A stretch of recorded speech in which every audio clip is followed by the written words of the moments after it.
Hi, this is Klifton Fehr, and this is Fehr is Fair. Today I'd like to talk to you about codependency.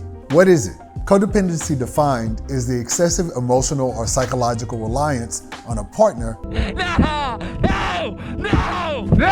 typically one who requires support on account of an illness or addiction. Codependency is a learned behavior that can be passed down from one generation to another. It is an emotional and behavioral condition that affects an individual's ability to have a healthy, mutually satisfying relationship.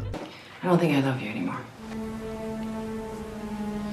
It's also known as relationship addiction because people with codependency often form and maintain relationships that are one-sided, emotionally destructive, and/or abusive. The disorder was first identified about 10 years ago as a result of the years of studying interpersonal relationship in families of alcoholics. Codependent behavior is learned by watching and imitating other family members who display this type of behavior. This is called modeling. Extra high cost, low living. Codependency affects a spouse, a parent, sibling, friend, or coworker of a person affected with alcohol or drug dependence, as well as mental health challenges. Originally, codependent was a term used to describe partners in chemical dependency, persons living with or in a relationship with an addicted person.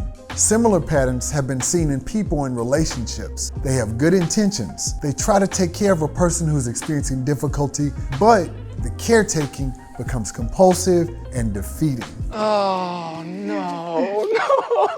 Codependents often take on a martyr's role and become the benefactors of an individual in need with chronically or mentally ill individuals. The problem is that these repeated rescue attempts allow the needy individual to continue on a destructive course and to become even more dependent on the unhealthy caretaking of the benefactor. Codependents have low self-esteem and look for anything outside of themselves to make them feel better. They find it hard to be themselves and sometimes try to feel better through alcohol or drugs or nicotine and ultimately become addicted themselves. Others may develop compulsive behaviors like becoming a workaholic, gambling, or indiscretions in their sexual activity. Yeah, boy. Therefore, codependency can take a healthier turn, more like interdependency rather than codependency, as couples, families, and individuals work on developing and maintaining healthier boundaries. Understanding that sometimes it is super helpful and healthy to have a person in need feel the effects of loss, struggle, and even the unwanted and often fear of change. The number one recommendation for anyone identifying with codependency is to seek therapy. Talk to a professional about what you're going through. If you question whether or not you are codependent, try checking out healthy sites like Psychology Today or the National Alliance on Mental Illness, maybe even Substance Abuse and Mental Health Services Administration, or other similar sites.